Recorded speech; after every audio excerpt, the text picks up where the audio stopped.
April is Autism Acceptance Month, and this encore episode of the Special Chronicles Podcast honors the voices, stories, and lived experiences that continue to shape all understanding of autism. Hosted by me, Daniel Smrokowski, this episode revisits a powerful conversation originally aired in December 2016, one that continues to inspire listeners around the world. In this episode, I sit down with author and self-advocate Tyler McNamer, who was diagnosed on the autism spectrum and went on to write the influential book Population 1, Autism Adversity and the Will to Succeed. Tyler invites listeners into his world with honesty, humor, and a perspective that challenges assumptions while celebrating individuality. Our conversation explores how his book project began, what inspired him to write, and the deeper meaning behind his message. Tyler shares his belief that he can show you a different way of viewing the world, and offers a powerful reframing of identity, not as autistic, but as highly unique. He also writes his philosophy that the best kind of freedom is the freedom to do good. This episode dives into several of the book's most meaningful chapters, touching on communication, family, personal growth, leadership, and change. Tyler shares insights from his journey, navigating challenges, finding mentors, honoring memories, and ultimately claiming his voice. He also reflects on the response to his book, his hope for readers, future writing plans, and offers helpful advice for others with autism or special needs who dream of going to college or sharing their own story. Listeners, you can find full show notes, follow Special Chronicles on social media, subscribe to the podcast, and listen to more episodes on demand at specialchronicles.com/pod. That's specialchronicles.com/pod. You're also encouraged to sign up for our newsletter to stay updated on new episodes. And if you enjoyed this episode, access our full autism collection at specialchronicles.com/autism. That's specialchronicles.com/autism. And now on to a special encore episode of the Special Chronicles Podcast about autism, adversity, and the will to succeed. Hey, Special Chronicles friends, this is Daniel Smrokowski, founder and host of Special Chronicles, coming to you before the start of our program today to ask you to join our Winter UN Giving Campaign 2016 to help us cover our costs of producing these podcasts.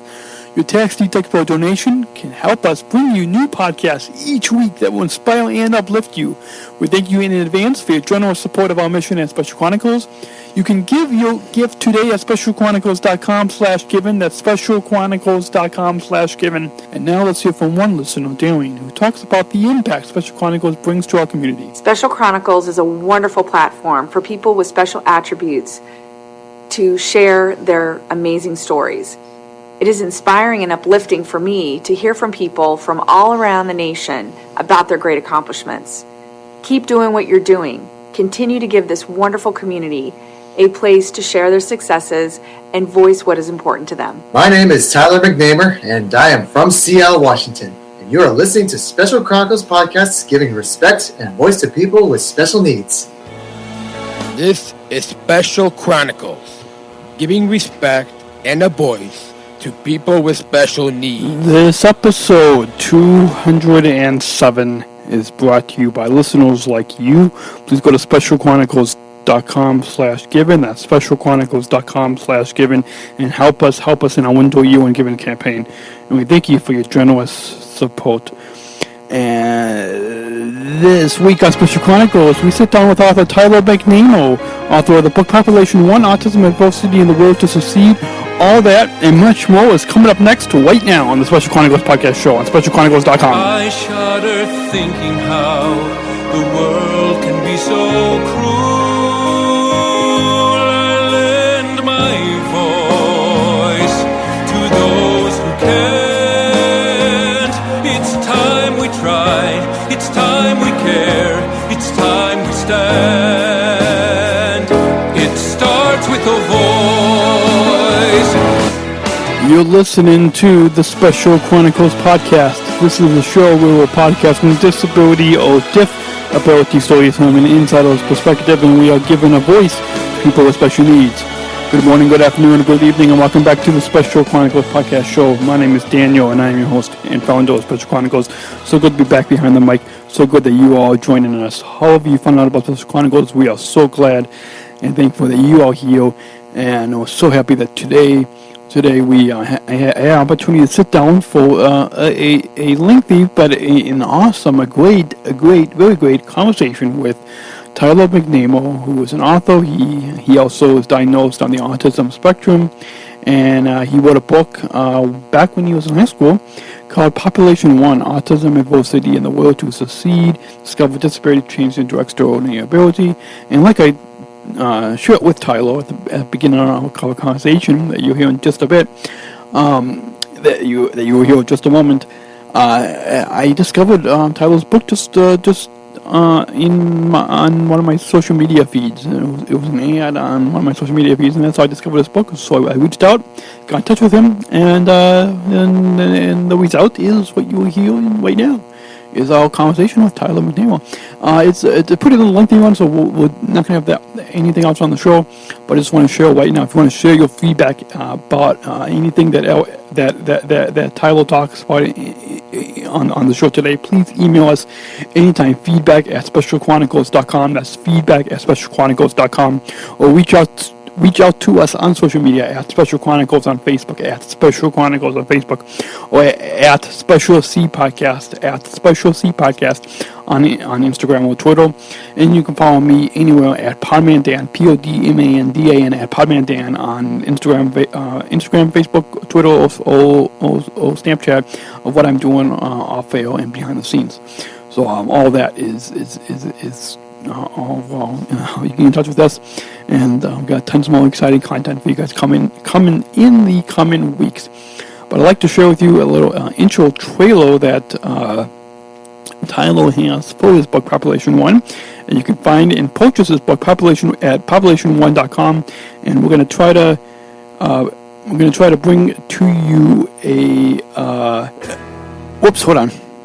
The video starting to play. So we're going to try to give away a copy of his book, so stay tuned to specialchronicles.com and to our social media feeds, because we'll let you know how you can enter to win a copy of his book. But now, before we get to our conversation with Tyler McNamer, I'd like to share with you the audio of the trailer for his book, Population 1.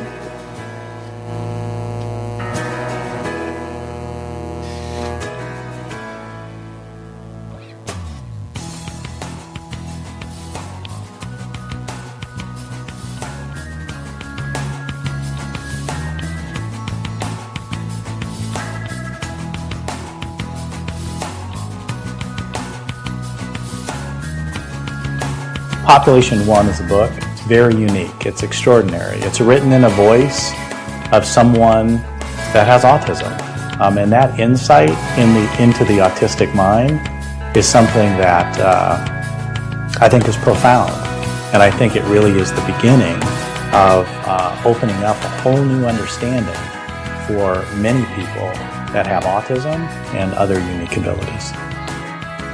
I had no idea that he loved to write and that he had something to share. So we had a conversation about the book, and he told me the title, and I am so excited about it. The way he presented it to me was Population 1, not so much he is a population of one, but each of us is a population of one. It is an extraordinary feat when a teenager writes and publishes a book. It's only happened to me with 500 clients one time before, and this person that it happened to didn't have any challenges, any unique abilities, so to speak. And for Tyler to take the bull by the horn and do this and drive these coaching calls and write this book and to say we're going to get this done before I graduate from high school, that's a very, very special thing. Population 1 is the book that I wrote, which means that I'm going to talk to people about my life with autism. And I think it'll be really great if kids, teenagers, and teachers, and adults, or any kind of individual have the ability to see, or for me to share my worlds with theirs in order to be inspired to make their lives for the better. He inspires us to carry on. He inspires us to rethink what we're doing and how we're doing it.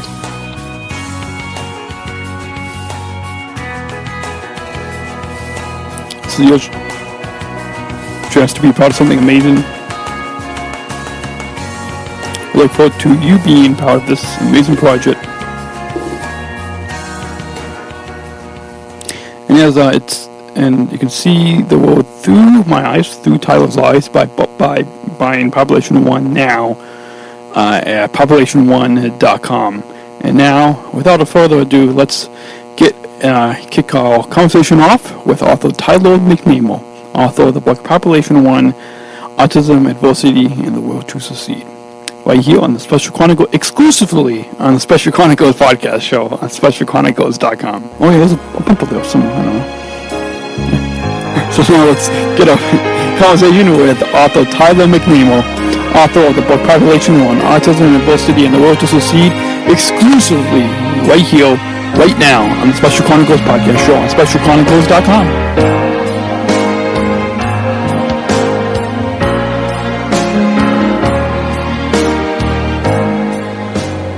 Joining us today on the Special Chronicles podcast show is Tyler McNamer, author of the book Population One: Autism, Adversity, and the Will to Succeed. Welcome to Special Chronicles, Tyler. Hey, thanks for having me. So I first discovered your book. I think I saw an ad for it in my Facebook news feed. I don't know how the ad came up, but I somehow came across an ad for your book. So a few weeks ago, and so and I think I saw in I think I saw that the book came out in 2013. That's correct. Yes. A few years ago. So why don't you first introduce yourself to our listeners and tell us a little bit about yourself, your family, what special needs or special attribute or disability that you were diagnosed with, and then we'll go from there. Yeah, sounds good. So yeah, my name is Tyler McNamer. I'm currently 22 years old.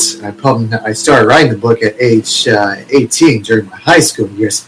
It was at first kind of like a little quick little side project I've been doing along with schoolwork and all that good stuff, family time. But then I realized instead of writing 10,000 words, I started writing 44,000 words, just about a medium, and kind of wanted to share what it's like to have autism in the first person mind. And one of the biggest reasons I kind of did that was just so that I could show my classmates, saying, "Hey, I got this cool book I've been doing," and kind of interesting way to be accepted once again too, because I really like those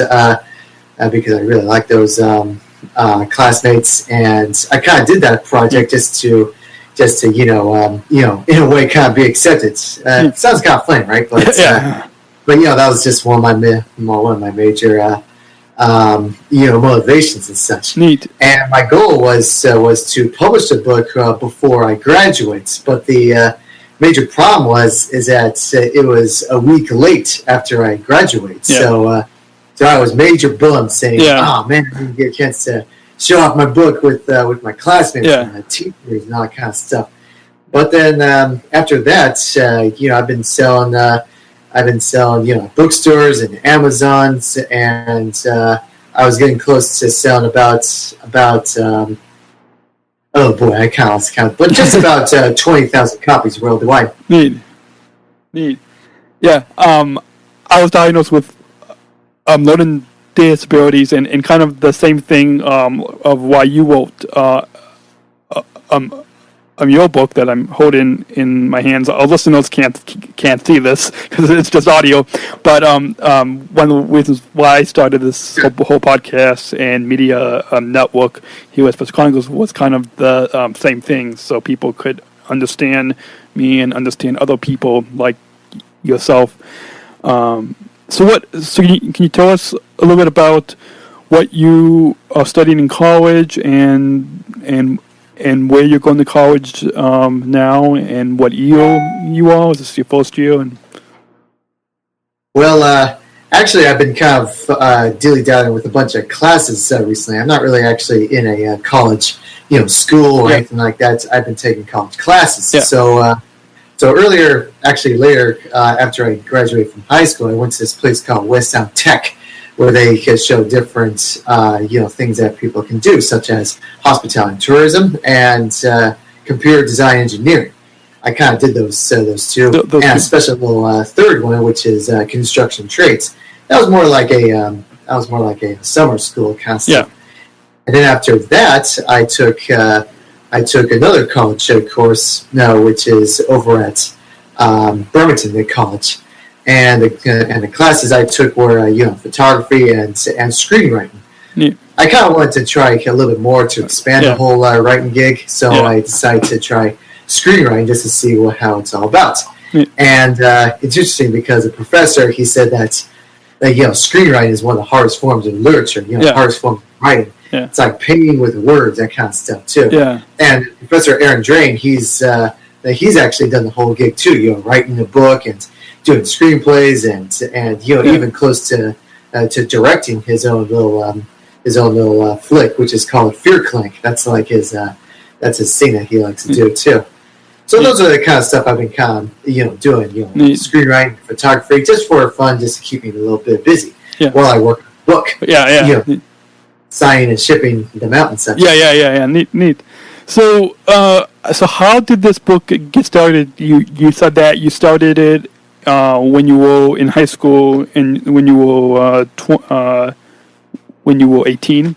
But can you share with us a little bit about how this all came, a little bit more about how this all came about and the very beginning stages? Because I'm still in the process of writing a book of my story, and then I'm also one of my former teachers. We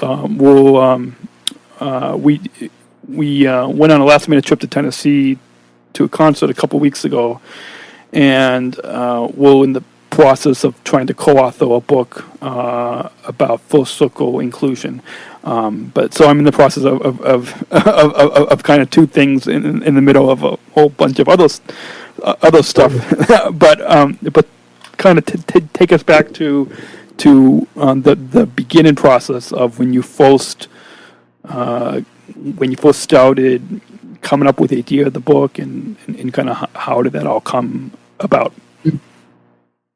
Yeah, so I pretty much started this whole book gig because there was a time in high school where I kind of felt pretty darn depressed.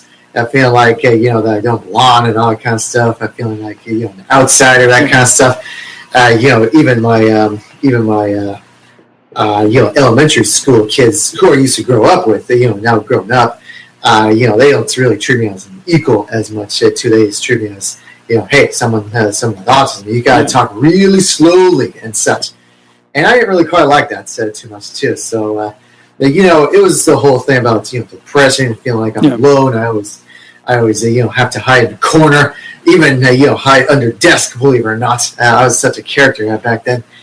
Still am. I mean, under desk, but I only do it alone at home when no one else is around. I kind of regulate and such. Yeah. So during high school, I, felt, super sad and angry and all that kind of stuff too. So I decided to, take it out by first, doing gym stuff because I'm super active and, love sports. And at the same time decide, hey, that's not enough. I got to start putting this on words. Yeah. So I started, writing just a bunch of random stuff, my feelings and, all these, emotions that go through, even through memory. that kind of stuff even back then. And then after a whole bunch of words, I decided to say, hey, maybe I could write so much of this. This could be like a book and such. So I came up with the title Population 1 because at first it was like, hey, me, alone in this world. I'm the only one in this world. Population 1, all that kind of stuff. And then further out on the book, I decided to put a different me behind Population 1. One Earth, the one population full of people. It still counts as one Earth. Yeah. That's what it means by Population 1. Yeah. I mean, one Earth in front of billions of galaxies and such. Neat. So why else did you decide to write this book? Was it mostly for your classmates? And I saw on the back you have a few endorsements on the back of the book. And I think one person, Patrick Snows, said that it's a must-read for every school administrator, and I'm guessing probably also for different high school students and different kids of all ages too. But are there any other reasons of why you decided to write the book? Yeah, so another reason I kind of decided to write is because just so that, I could, kind of explain to myself, what it's like to have autism. This was also, a personal journey for me too as well. Saying that, hey, I could learn something about myself too when it comes to, writing this book. And I kind of learned all this stuff and thinking, hey, maybe they could, my audience could also learn a little bit about myself and where I come from and why I do this or why I do that kind of stuff. So I kind of like to. I pretty much just wrote it just because saying hey, people can learn and learn just a little bit more about me and maybe become my good friend or acquaintance, that kind of stuff too. Yeah. It's kind of like a lawn, kind of lawn. How do you pronounce that? How do you put it? Kind of a lawn. See, that's the thing. I also wrote in the book that I kind of lose words easily. Yeah. So, kind of a long introduction on who I am, I guess you can say. Yeah. Neat. And maybe I could, in a way, be a voice of people who have autism as well, and I can understand it pretty easily as well. Yeah, absolutely. So I'm joined today. Our guest on the Special Chronicles podcast show is Tyler McNamer, author of the book Population 1, Autism, Adversity, and the Will to Succeed. There's another author, I don't know if you've heard of him, he's also a public speaker. His name's Kerry Magwell. I don't know, have you heard of him? That sounds mighty familiar. I work at a bookstore here too, and we got a bunch of bestsellers up on the hill. He also has autism. I've got one of his books on my bookshelf in the back. I would try to get it, but then I'll be kind of away from the microphone. And he kind of wrote a couple books about his story, kind of the same with what you did here in your book, Population 1. Mm-hmm. So what inspired you to write this book? Is it were there any particular classmates who inspired you, or family, or your community, or what inspired you to? Yeah, that's a very good question. What inspired me to write and to keep on going was for one thing, my classmates, because I really liked them back then. Back in elementary school, they treated me as an equal, and they're full of characters themselves too. It's almost like something you would see of a cartoon or anything like that. Yeah. So that's one inspiration is with kids, even at leadership, they're saying hey, keep dancing, keep going, that kind of stuff too, because I used to do leadership, and I was thinking, one way to be a leader is to show an example, and that is to, write the book, something that hasn't been done before in high school. which is to write. Another thing that kind of inspired me was, or another someone else who inspired me was pretty much my dad. He kind of had this idea saying, hey, get your feelings out. So put them in words. They don't have to make any sense. I kind of got that too, where he said that they don't have to make sense. At first, because they're just feelings and what comes into mind and such, and then eventually you'll get a chance to edit them out, that kind of stuff.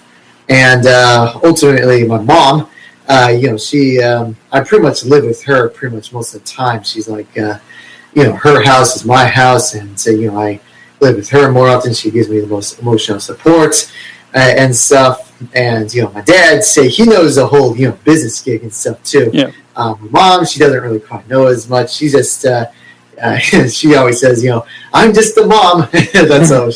That's what she likes to say. But whenever she joins me on my little traveling thing, I just call her my manager. Yeah.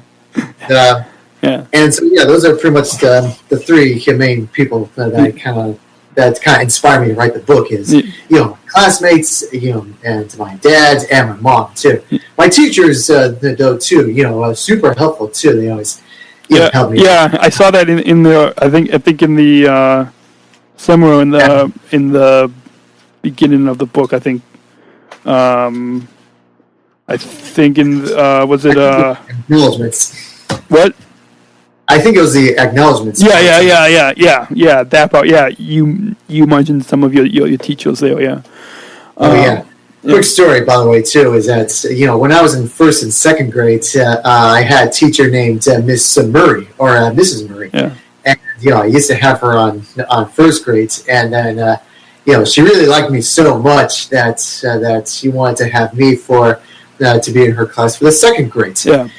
And I thought that was pretty special too. I was thinking, hey, Miss Murray could be my, Mrs. Murray could be my, teacher for the rest of the elementary school. Yeah. But it doesn't really quite work that way. And when I got third grade, Mr. Pearsall, I pretty much, told or asked him, excuse me, sir, where's the teacher? And he says, well, I'm the teacher. And I'm like, yeah, right. Where's the teacher? Because I thought, they were all female, believe it or not. Neat. So you have the subtitle of your book, Autism, Adversity, and the Will to Succeed, and then you, which is underneath the title of your book, and then at the top you have where it says that's a tag. The what? Oh, the tagline. Oh yeah. Oh yeah. That at the top, discover disability changed into extraordinary ability. Can you that subtitle or tagline that you have, and then the tagline at the very top? Can you tell us a little bit about how you came up with those? Yeah. So this was kind of like a little tag team effort with my dad. Me and my dad, we were kind of like thinking of some new of these ideas on what the tagline or the subtitle would be, and. I just came up with the title. I didn't really quite know about the tagline or the subtitle. I mean, I sort of did know because I read books and such, but I ultimately forgot it for my part. Yeah. And so we were kind of like, doing all these different ideas, and we were thinking, what starts with the letter A that sounds cool next to the word autism. So we came up with the adversity, and we thought, hey, that would be kind of neat. And what comes after that? And that will be the will to succeed, and saying that, hey, it is possible to succeed even with autism. You may not, quite, see it at first, especially when you're like in a very small age and such. Yeah. Because I remember, when I was small age, I was just a pain. I kind of had super. Embarrassing moments back then. When I was little, but that didn't stop us. Never give up. And to me, I'm alone in my house, and I can feed myself, and go to traveling and drive and stuff. That's me today. But back then, that's I had some more help. It just takes a lot of time, a lot of patience, that kind of stuff. And saying that the will to succeed, saying that it is possible for someone to, have autism and they'll be able to succeed. And for the tagline, discover disability change into extraordinary ability. That just means that you don't call it a disability, you call it an extraordinary ability. Yeah. Kind of a unique little twist. It is. You put that as well. And I came up with my new little quote. It's called "Never diss your ability." Yeah, absolutely. So you wrote on page 15 with this book. I'll show you a different way of viewing the world through my eyes. And a friend of mine who also has autism, her mom came up with an idea for a documentary film that it was just an idea. So I don't if there's any filmmakers out there who's listening. Idea that we had, it was kind of going along with what you wrote about that about through all eyes. So those of us with special needs like yourself and like myself and other people with special needs kind of seeing the world through all eyes. Can you and you wrote about this in the foreword of your book, but can you, and I'm sure all the chapters in your book are a perfect example of kind of showing the people, of showing readers a look through the world or through the universe or through the population overall through your eyes.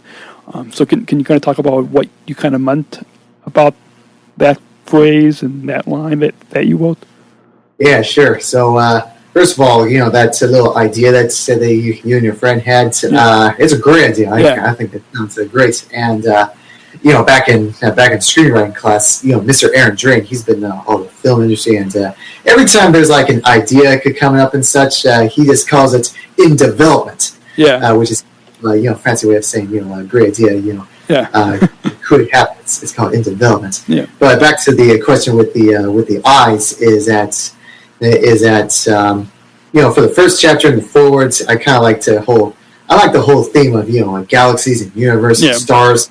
I've been kind of I've been kind of like a self-proclaimed astrologist. That kind of stuff too, because like stars, it's kind of a neat way of seeing stuff. So with the eyes, I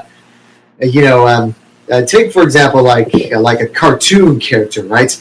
A cartoon character has their special unique eyes. When you see their eyes, you say, oh, it's for example Jake or something. And when the eyes look different, then that means that someone else's eyes are being put on that particular character. So the whole idea of switching eyes and seeing the world through their eyes, that kind of stuff. It's like someone's eyes in another person's body, that kind of stuff. So you can know, what it's like to see what I see and feel what I feel and think what I think, that kind of stuff too. Mm-hmm. So the eyes is a pretty good descriptive example on what it's like to see the world through what they're feeling, that kind of stuff. What it's like to be them, that kind of stuff. Yeah, absolutely, and maybe also a way for your former classmates and other students and kids and parents and administrators who read the book a chance for them to be more empathetic towards people who have autism or other special needs, to kind of see through your eyes. Kind of empathy, I think, maybe also kind of falls into that as well. What did you say? Oh, I'm sorry. Would empathy to be empathetic? It seems like that would kind of also fall into kind of seeing through your eyes. Yeah. I guess you can say it anyway. Sorry about that. I was thinking. But kind of like the apathy of kind of just showing what it's like to go through their eyes, and I guess a kind of tiny bits of a little hint shout out to my former classmates and saying hey, I very much apologize for all the embarrassments I've been doing, and I just wanted to show you what's been going on on those moments and such too, and why I'm me today and such. That's pretty much what I was kind of getting. It's just a tiny bit, but not obvious. That's don't state the obvious or anything like that. That's just writing in general. Yeah, absolutely. So, we'll join today. Our guest on the Special Chronicles podcast show is Tyler McNamer, author of the book Population 1, Autism, Adversity, and the Will to Succeed. Also on page 15, you wrote about how you're not autistic, but you're highly unique, and finding here, and I should have underlined it. Oh wait, I'm looking on the wrong page. It might be helpful to look on the right page. Page 15 here. You wrote about how I have never thought of myself as autistic, just highly unique and a pretty awesome, cool dude. Can you share a little bit about yourself, about considering yourself highly unique? Well, yeah. So I was kind of reading that out and stuff, and I was like, oh yeah, I did put that on there. So I don't really like to have people say oh look, it's the autistic guy and stuff like that too. I mean to me it doesn't really quite feel that so good and such. I'm just like everyone else and such. I just have autism. I'm just highly unique and think differently and I can be considered odd. I don't really mind being called odd. I think that's kind of a nice little compliment said to me anyway. Yeah. Next to crazy and such. Crazy as in like hey, this guy can write a book and do high jump on snowboards and stuff. That's crazy. That's that kind of stuff. So but autistic. I mean, sure, I do have autism, but it's I don't I have autism. I'm not autistic. See the difference? Yeah. That kind of stuff. Yeah. It's a kind of thing. It's like saying someone who has ADHD. I mean, sure, it's all right for someone to have ADHD and saying don't worry about him. He has ADHD and stuff like that too. But there's lots of great people who have that and they can take it as kind of compliments. For me, it's just kind of saying that, it's saying, hey, I have autism, it's okay, but don't call me autistic, that kind of stuff. I'm just highly unique. Yeah. That kind of stuff. You know what I mean? Yeah. Yeah, absolutely. I guess I'm trying to make it sound, not as complicated as it should. Yeah. Yeah. Also on page 17 there, you wrote about the best kind of freedom is the freedom to do good. Yeah, and then you wrote it's what makes heroes. Can you share with us a little bit about kind of what you meant about that line that you wrote in right before chapter 1 and right after the forward about this book? Sure. So the best kind of heroes is the best kind of freedom is the freedom to do good. Is what makes us heroes. So, main reason I kind of wrote that, little quote is that during my years of high school, I kind of noticed that some kids they make some bad decisions and stuff like that. Yeah. I'm not the kind of guy saying hey, don't do that, or you're going to get in trouble, or all that kind of stuff too. I'm not that kind of person. I just kind of mind my own business and such. And when they do this kind of bad behavior, they kind of feel like they're kind of trapped. It's like doing drugs or drinking, all that kind of stuff. But too, it's sure it is freedom, but it's not the right kind of freedom and stuff too. And when you do freedom to do good, such as even the simple things like giving some flowers or doing some kind gestures, like holding the door for someone, at Wendy's. Believe it or not, I actually got some coupons, for that lady who who held the door open for her. Yeah. And I thought that was the coolest thing ever. So so I think that particular moment, I was like, whoa, man! If you do so many good things, who knows? You'll be able to get coupons at Wendy's or something like that too. And but not just that, but when you do good for others, it makes you feel good. You have the freedom to do that kind of gestures for others, and it's just a very good feeling.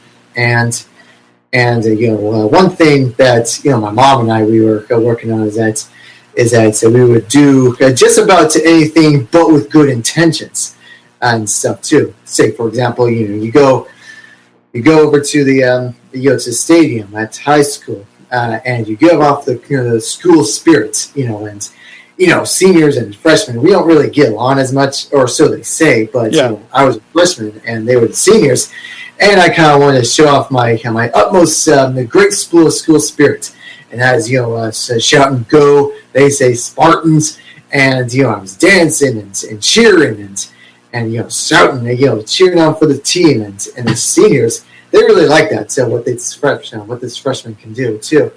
And I was thinking, hey, this is a good thing I can do. Give off school spirit, and that's the freedom to do good. For others. Yeah. So that's what my mom kind of encouraged me for that kind of stuff too.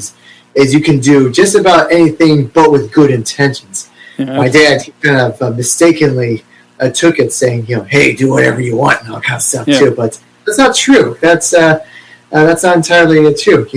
As long as you're doing good for others, you're not hurting anyone, then you're still considered doing just doing the good. You have the freedom to do good. Neat. So our guest today on the Special Chronicles podcast show, we're joined by Tyler McNamer, author of the book Population 1, Autism, Adversity, and the Will to Succeed. You could give us a brief synopsis on just a few chapters.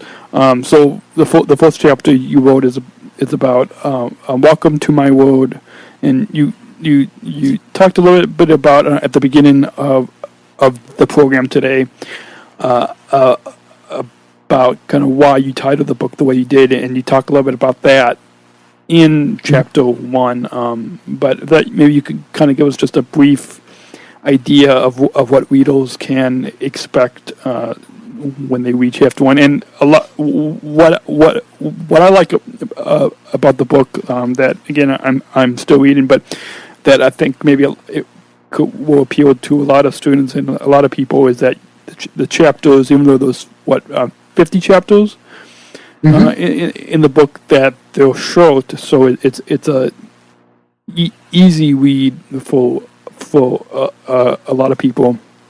And I think that will probably maybe also grab a lot of people's attention. That it's short, easy chapters. So you're going to talk to us a little bit about first about chapter 1.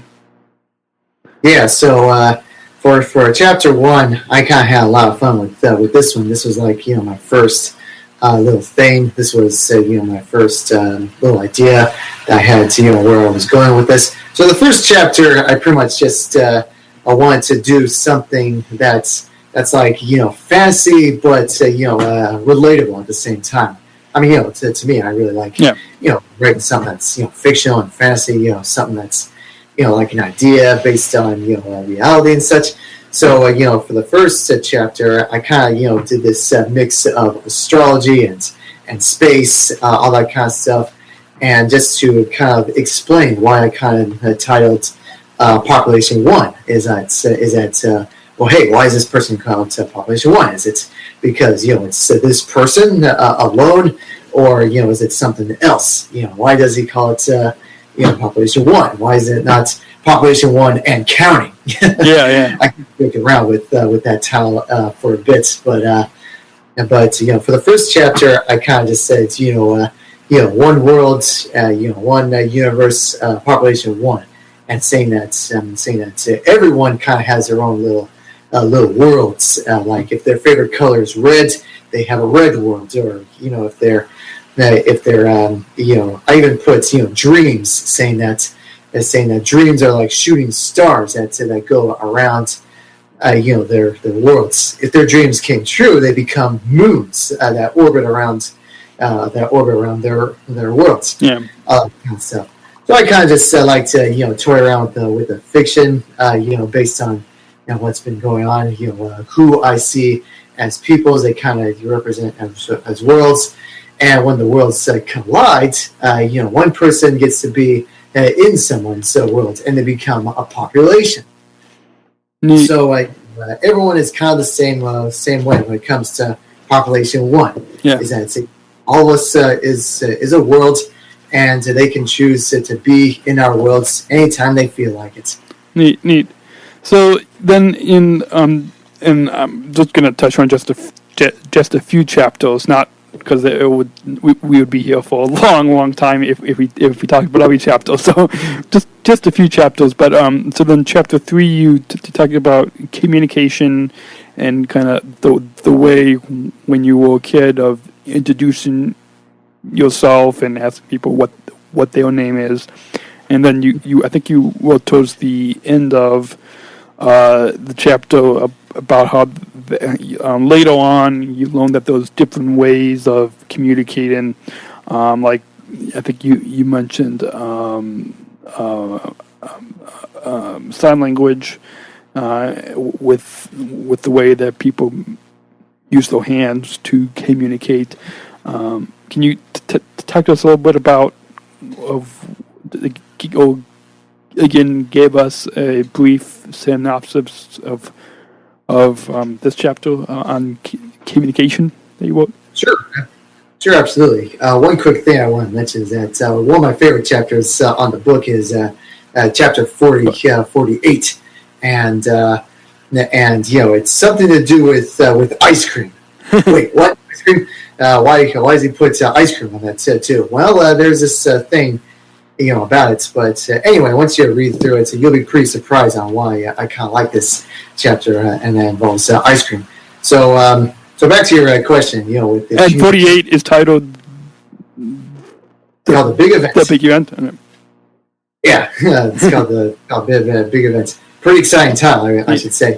So anyway, back to your question with chapter 3 and 4, is that communication was pretty darn confusing at times too.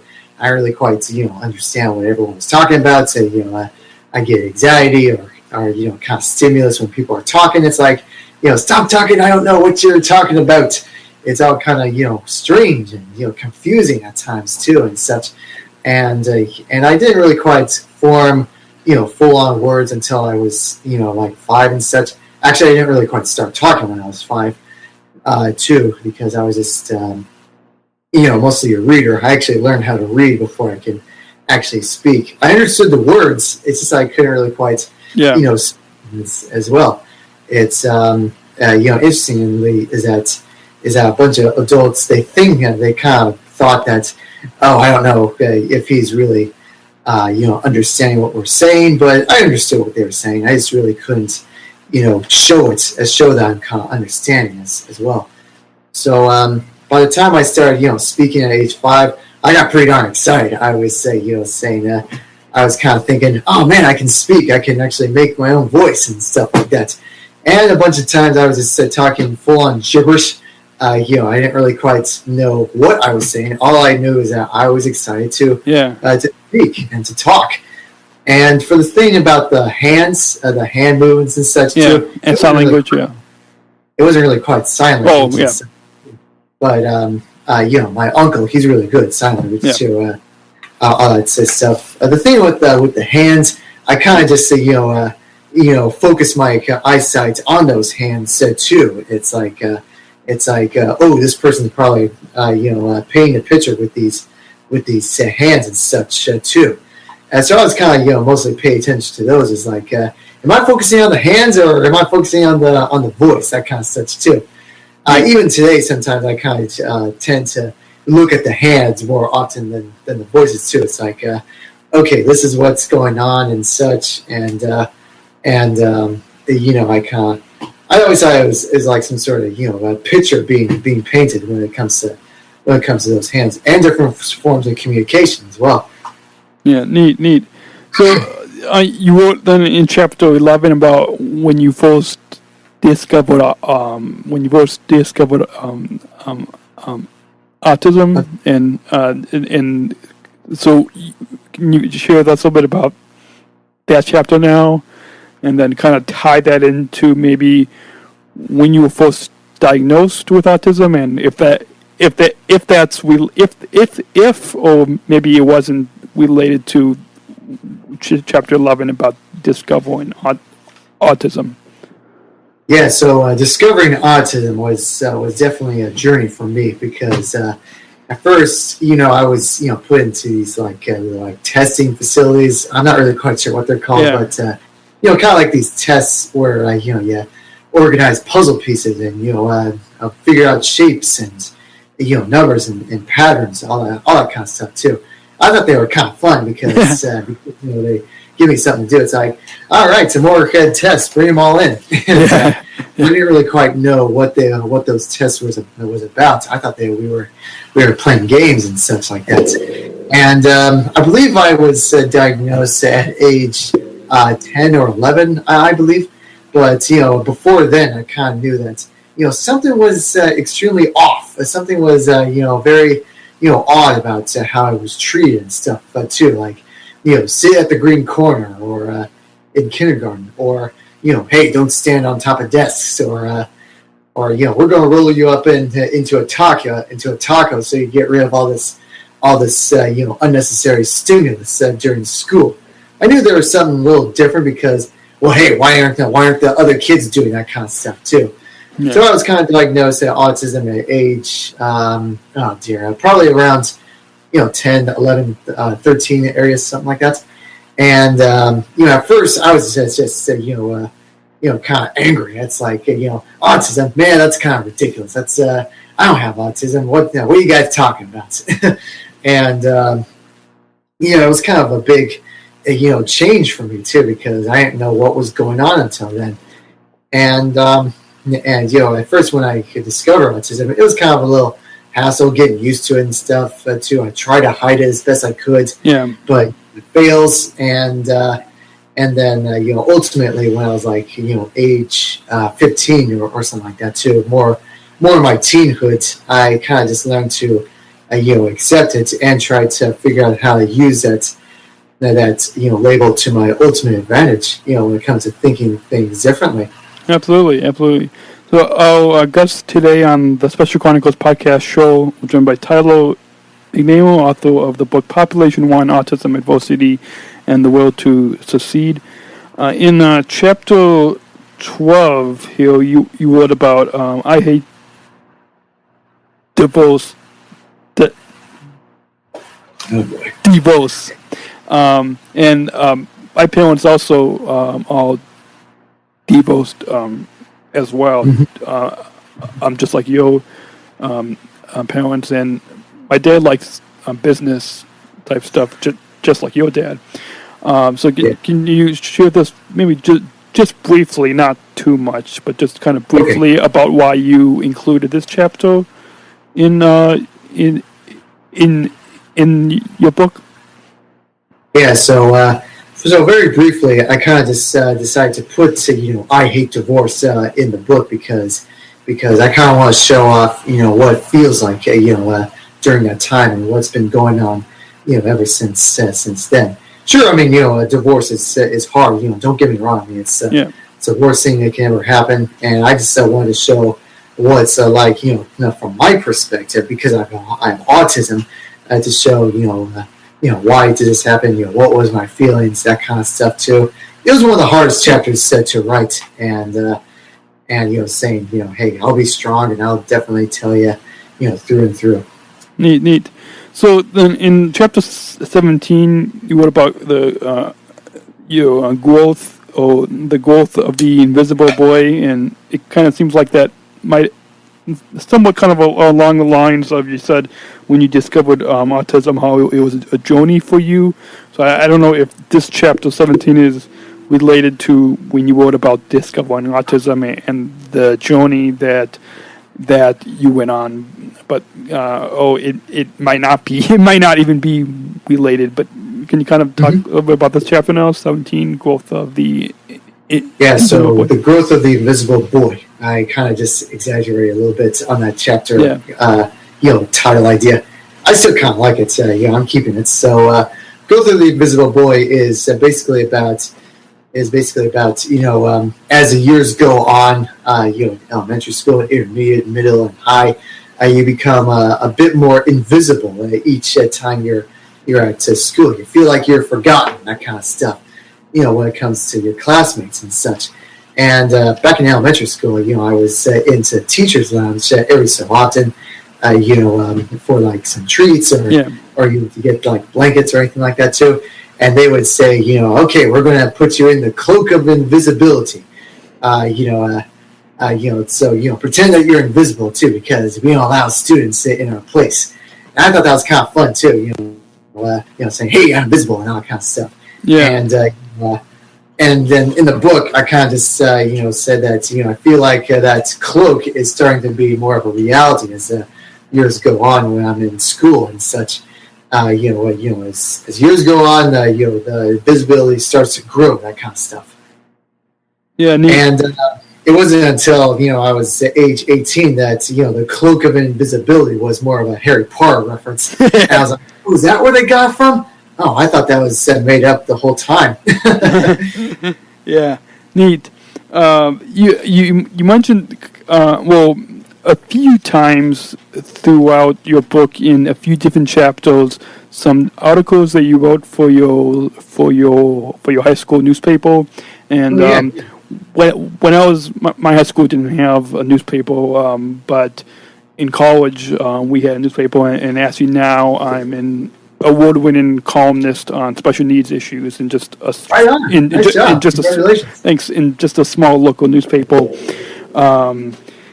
Is kind of going along with you writing your first book here, Population One. Did you also have an interest in writing in newspapers and articles and that time and that when you were in high school and even now today? Yeah, actually, writing is always been pretty fun too. Funny thing is that back in elementary school, I was given a little thing that says what are you most passionate about? What are you most interested in and stuff too. I didn't really want to, be generic and say PE because a lot of kids, they kind of say PE and stuff like that, all that kind of stuff. So I just said writing, and I was, mostly into writing these little short stories, or what I call, these micro stories, I guess I would call them too. Yeah. They're like, I don't know, probably 200 characters or something like that too, very short. I just call them micro stories and such too. And, I've been kind of, writing these little stories based on, the students, the teachers, in elementary school. That was like one of my free times every so often. And then, in high school, I decided to expand on the whole writing gig and decided to write for the articles as a guest reporter. And, one of the things I did was, is just an opinion saying that, hey, we should clean up the school dances and all that kind of stuff too, because of the whole, sexual bending and stuff like that too. And I'll be honest with you, I have nothing against that. I just have against when it comes to being in high school. Get it? It's like that could be done somewhere else, just not in high school.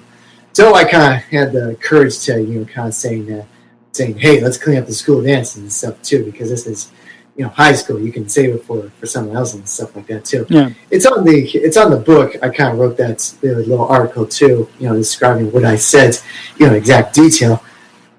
And for the second article, I just said something about saying goodbye to the senior students, because I thought they were pretty fantastic and were considered some of my closest friends. Neat. And I wanted to say my salutations. Yeah, neat.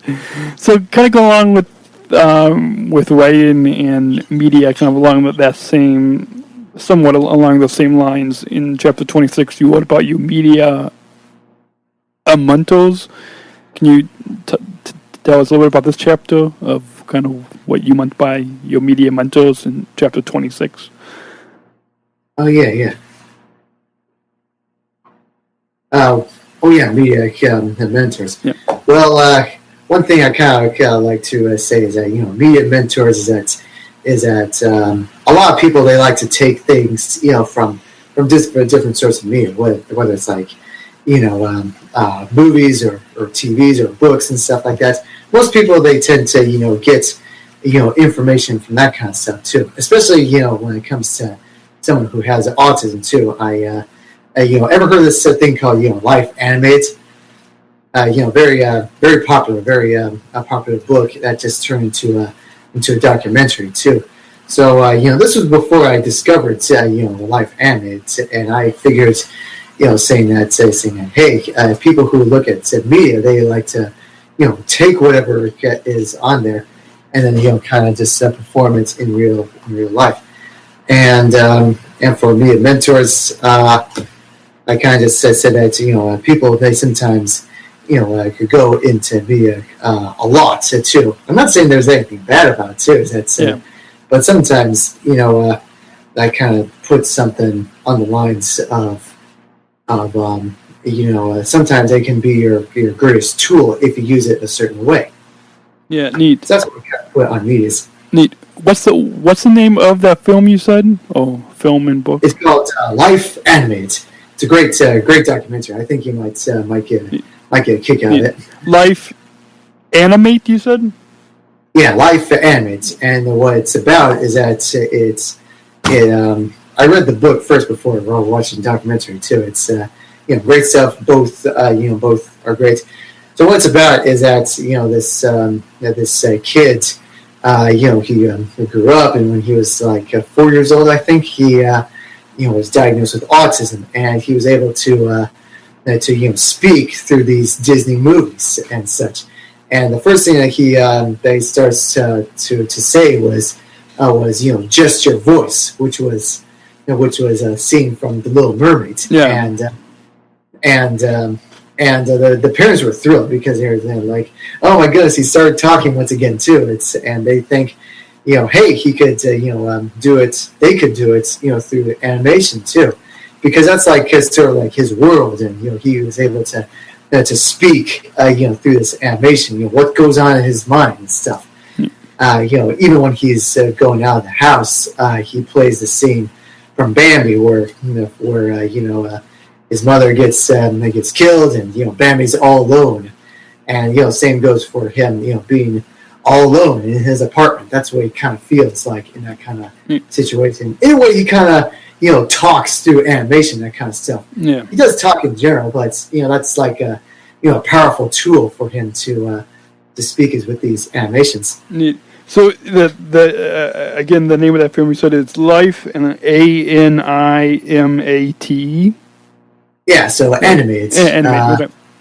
All right, so so our guest today on the Special Chronicles Podcast show is Tyler McNamer, author of the book Population 1, Autism, Adversity, and the Will to Succeed. Moving quickly along here, in chapter 29, you wrote about true leadership, and you mentioned a little bit earlier in our program today, towards the beginning of our program today, about leadership and what it means to be a leader. And can you tell us a little bit about again briefly about you wrote about the different kinds of leadership and a little bit about this chapter? Yeah, so true leadership, I kind of said, just to it's an exciting chapter. Instead of just leadership, it's true leadership. Yeah. But in reality, there's really no such thing as true leadership, because everyone has their own different kinds of leadership skills. So I wrote this chapter kind of for fun, in a way, saying I know everything about true leadership because I'm usually the leader. I kind of say that anyway too, but this chapter kind of explains, what it's like to be a leader, what makes a leader, and what are examples of not being a great leader. So that's why I kind of, wrote down on true leadership. Neat. I didn't put down in my notes, but we wrote in chapters 33 and 34 about each of your parents. I won't get into that unless you wanted to comment on those two chapters. Sure. Just real briefly about my two parents is I always feel like I live in two different worlds when it comes to living with my mom and my dad. I live with my mom most of the time. We always have adventures. It's always very, very nice, very happy, that kind of stuff. So I feel the most comfortable. Dad sometimes just takes a little bit more time to get used to every so often. Yeah, neat. Then in chapter 37, you wrote about the possibilities of change. Can you talk a little bit briefly of what you meant about this? A little brief synopsis of this chapter 37 of the possibilities of change. Possibilities of change is about saying that hey, a lot of people want change, right? I mean, it goes every around so often, and sometimes you don't really get that change what you want, but it's a possibility. And I kind of just put in different thoughts of how change can be possible, and it's good to think about this ever so often when it comes to any kind of change you really like. Neat. So then, in chapter 47, you wrote about the multi-themed. Oh yes. Can you talk about this chapter? Is it multi-themed for your whole family, or for just yourself, or kind of a brief synopsis of this chapter 47? So multi-theme McNamer is generally a thing where I always had this idea where I don't want to be like just this person who writes a book, or just this person that's traveling to speak and stuff like that too. That's more like side gig. You know what I mean? I mean, it's always fun. I love being a published author and traveling and speaking and all that stuff. I think that's great. But at the same time, I kind of like to have multi-themed kind of stuff too. You can be light, you can be dark, you can be I don't know, world-class fighter or anything like that, or a golfer, or even all that kind of stuff too. You can be like sorry to be generic, but you can be anything you like to be, that kind of stuff. Too, and you don't have to change. You can just expand. You know what I mean? Yeah, absolutely. Neat. I'm gonna. I didn't put in my notes, but I'm gonna skip over chapter 48, the big event, because you commented on that just a little bit ago about that being your big. It'll be a surprise. Yeah. That'll be a surprise for our listeners to go and get your book and read that chapter 48 to find out about ice cream. Big event. It sounds very exciting. Yeah, it does. So, chapter 49, you wrote about in memory. Can you talk to us a little bit about a brief synopsis of this chapter? Yeah. So, in memory is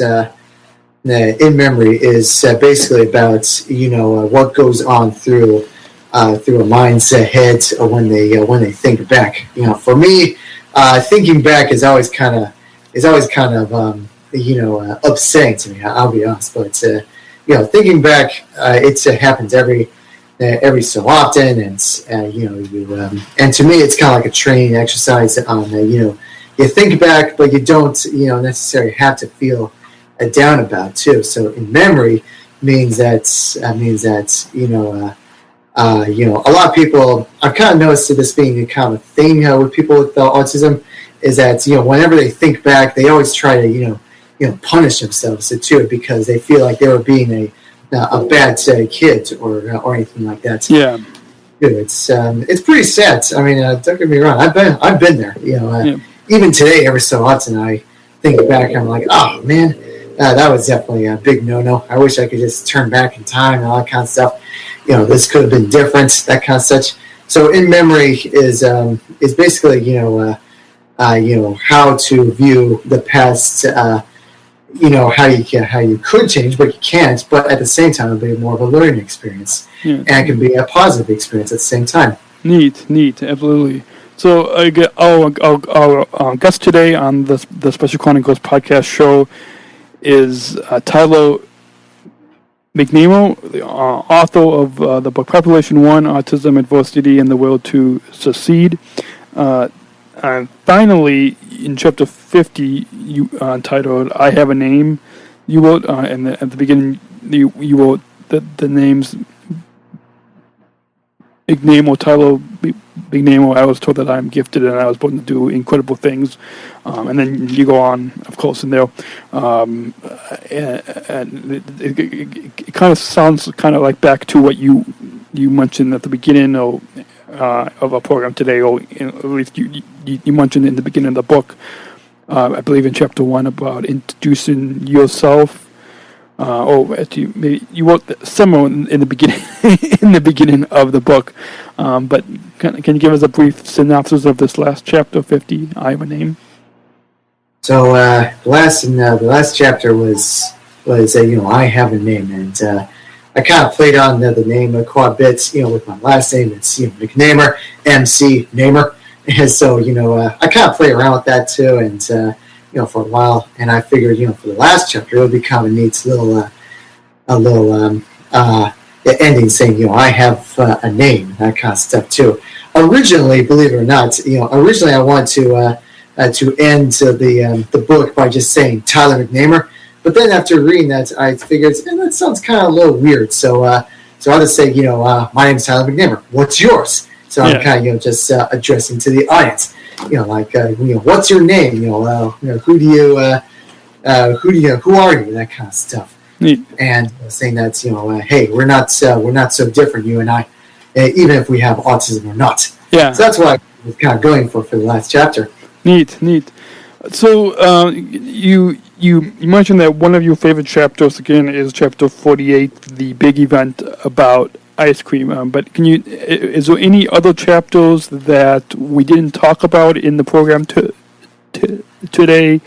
Either any favorite chapters or any other chapters that we didn't talk about that you want to briefly tell us about that you recommend to people? I would probably say chapter 24, which is school stories. And school stories, I want to quickly brief, saying that this came to mind. Hey, school stories. You see them in movies and TV shows and books and such. Everyone has kind of a little like a dramatic, but at the same time, entertaining school story. And I feel like that can be a bit of a reality, that kind of stuff too. And when there's school, there's also teachers. The teachers also have a story as well. When it comes to, with the stories and such too. It's we can share it with the teachers. We can share it with the students.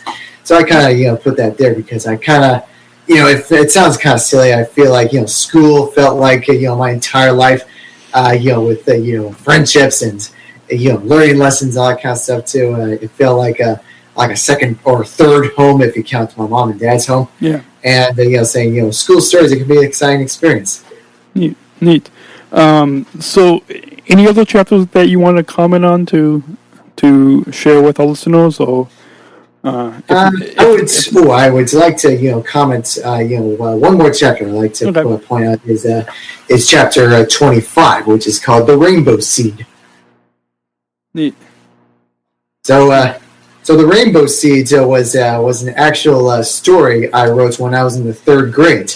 I unfortunately I didn't really quite have the very, very, very original story. So I did the best I could with my my memory to write down the Rainbow Seed, which is like this short story of the Rainbow Seed, and I kind of wrote it as if I was still a third grader as well in that chapter, and it kind of has this kind of fantasy adventure, that kind of stuff, and this lesson that in the end that stores a rainbow seed, and it's pretty fun. It's kind of a neat story, and I actually got some feedback saying that hey, this is pretty nice. This is a pretty neat tale. I kind of learned something from that rainbow seed. Neat. Again, our guest today on the Special Chronicles podcast show was speaking with Tyler McNamer, author of the book Population 1, Autism, Adversity, and the Will to Succeed. So, speaking of feedback, can you share with us about the responses from, if any, of your former classmates in high school, even though you published it right after you graduated from high school, but if any of them that you ran into post high school, if any of them had a chance to read your book, and so any response from them, as well as in the college classes that you're taking, any response from them or their professors, as well as response from your friends and family and other people in the community, either local or community at large, who have been reading the book. So what's my response for those who read the book? Yeah. The response that that either classmates from your high school or in college, or your friends, family, or people in the community, what they have been telling you about the book after they read it. Great. Yeah, thanks. So most of my audience are kind of like parents and teachers that kind of read the book. They want to understand, and they pretty much the response for them, they were saying, man, this kid wrote a book, and hey, I've learned quite a lot about autism, what my child has been going through, when they're at that stage, like around 6 years old or 7 years old, like all that kind of stuff too. Most of my responses are mostly teachers and parents who read the book as well. Not really quite get a lot of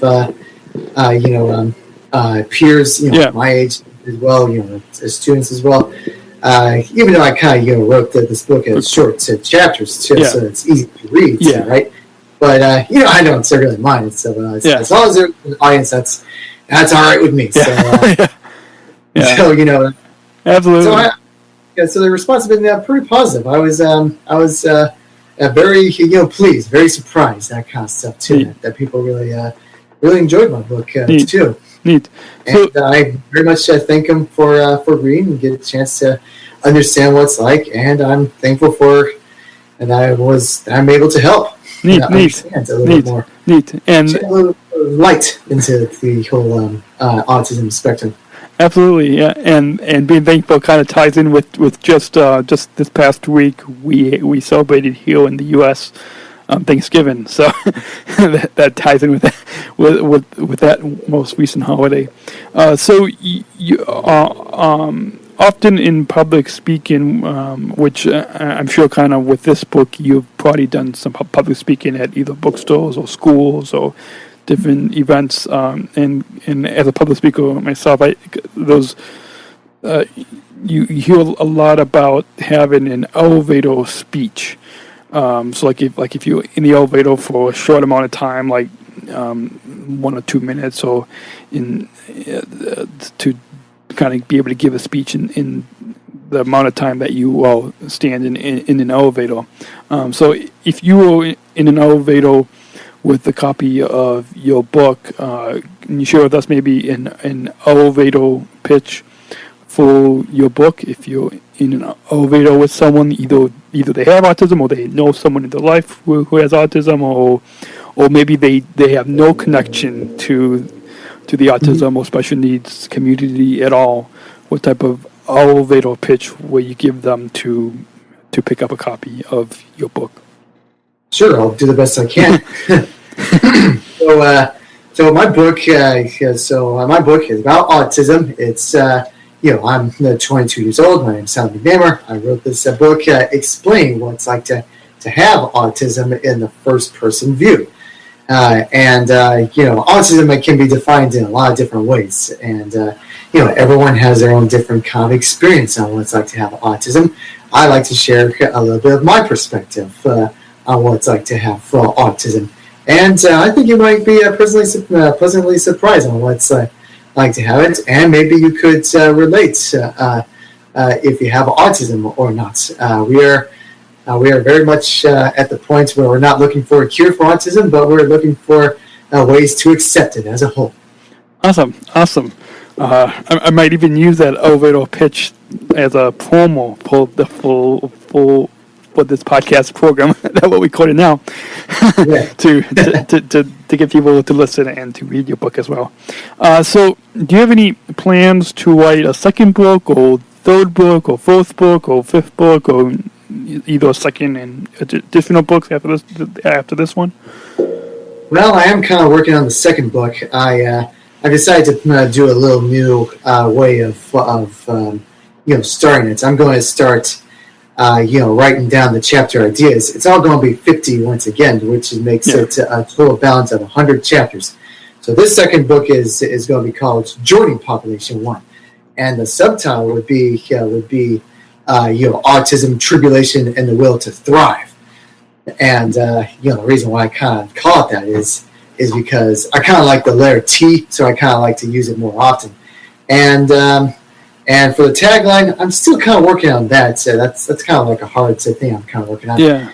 For the second book, it'll be more like a spiritual successor to the first one, adding some more different kind of topics and just adding some more juice into them too. Yeah. So I'm pretty darn excited about the second book, even though it's not a really, even though it's on the very, very first stage into it. Neat. So we'll have to have you back on the show again when the book comes out.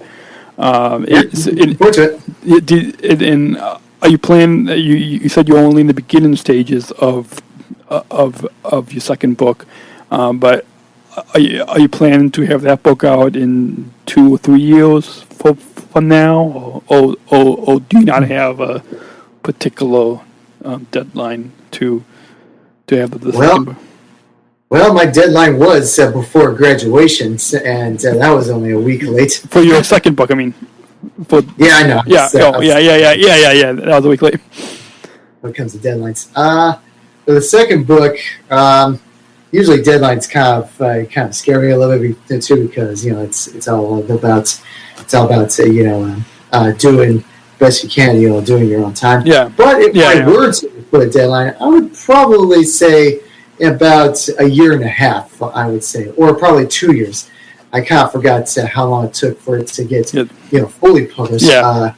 I did remember writing it, and it took quite a while to get the editor and the cover artist and the printer all the way in California. And I kind of forgot how long that took, but I would probably say a year and a half to 2 years. So that's all I can say for the deadline. All right. Neat. So what would you say to encourage others with autism and different special needs, to encourage them to go to college, and also to encourage them to write a book of their own story? What will I do to encourage others who want to write a book, who has some sort of a unique, extraordinary ability?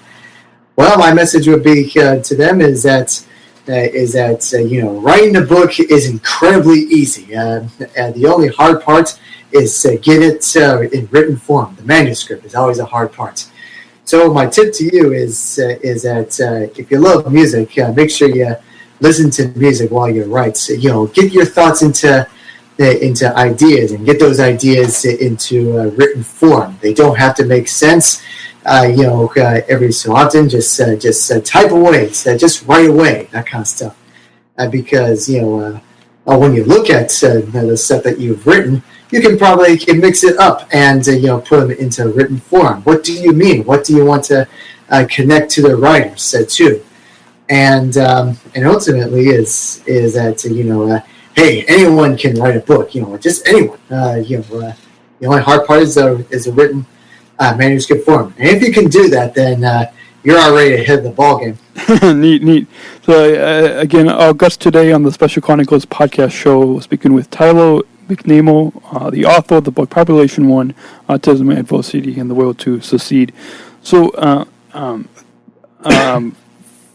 almost finally, any social media plugs that you'd like to share with our listeners? Website, Facebook, Twitter, Instagram, YouTube, any of those type of plugs for the book as well as for yourself. If the listeners want to either find out more information and purchase the book, as well as to follow you as well. So my Facebook is Population One, which is my Facebook page. I pretty much mostly use that more often, to advertise. My dad kind of helps me out with the whole advertisement of the book. He kind of just shows off, with Facebook, because Facebook is one of the biggest sources for advertisement too. I was pretty surprised too. And I do have a personal account, but I hardly really use it that much but I kind of use Twitter for news-based information too. It's like everything I'm doing, like hey, I'm going to be on a podcast. I kind of just write it down on my type it down on my Twitter. So Twitter is one of my favorite things to use, because not only if I use it for business stuff, but I can use it for my personal sayings too, while keeping it appropriate too at the same time. Like, hey, I do business, but at the same time, I can do some personal stuff too. A place where I can just relax and be myself. So Facebook, Twitter. And what's your Twitter handle? What's that? What's your Twitter handle? People can... Twitter is at Tyler McNamer. Right. So capital T, all one words, capital T, capital M, as in Manuel, and capital N, as in Nancy. I always kind of say the N has to always be capitalized. I always put streaks of tails on the letter N every time I saw my book. Neat.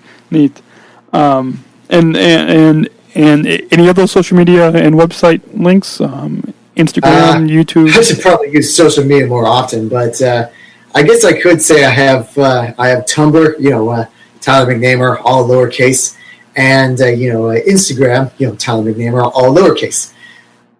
Awesome. It's kind of easy to know. It's like hey, my name. Chances are I'm probably in the social media sites. I should probably use more social media sites more often too, but I mostly use Twitter, to be honest with you. Okay, awesome. And the website for your book is and how people can purchase the book. I forgot to mention that. So you go to www.population1.com, and then from there you can see the book and you can order it. Order online through PayPal. You can use your credit card and such, and then you can receive your book a signed copy. That's right. Every time people order my book from my website, they get a signed copy.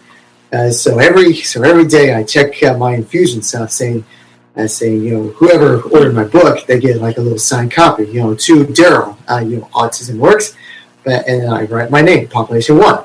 Excuse me. I write my name, Tyler McNamer. That's definitely not my name. It's Tyler McNamer. My name is McNamer.